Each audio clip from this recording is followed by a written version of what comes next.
Once again, I greet you all in the name of Jesus Christ as we continue to look at our lesson, which talks about the face of Christ, the face of Christ revealing the glory of God.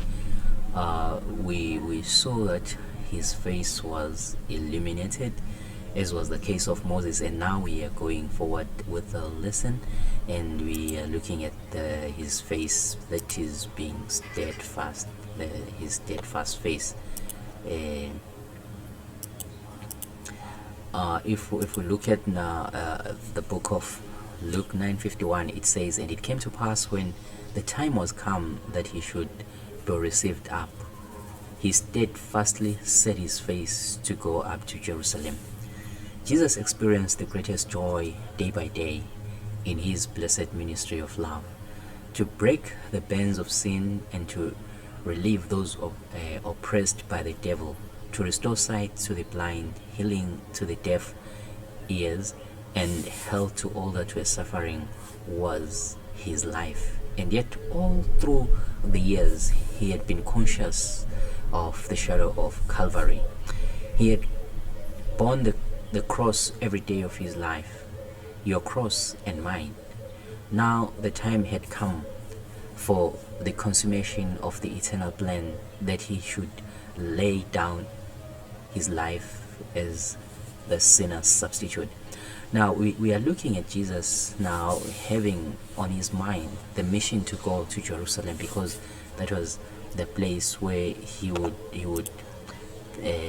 be crucified, or where he would everything about crucifixion would begin, to fulfill everything.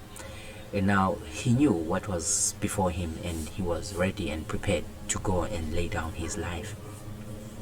For many instances, he had been asking the disciples who they thought he was, or who he asked who people thought he was, to who he was.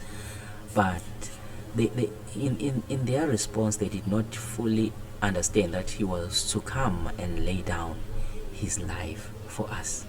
Now he knew that, and it was time for him to have his face steadfast.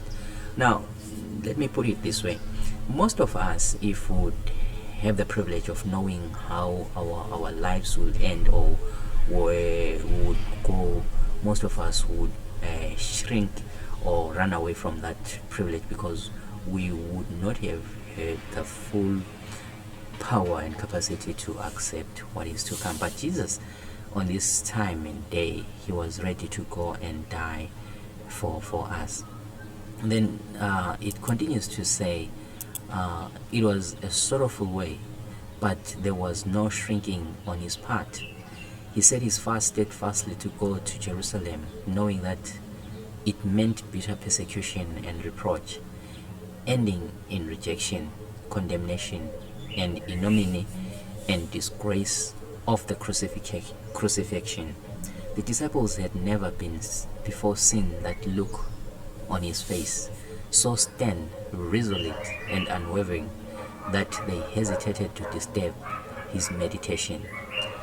It is that steadfast purpose in the face of Jesus Christ to carry out the divine will, even to the limit of Gethsemane and Calvary, that we are to appropriate the hours of darkness and suffering for his sake. Now I stood before 1,000 the best. Okay, let's end here for now.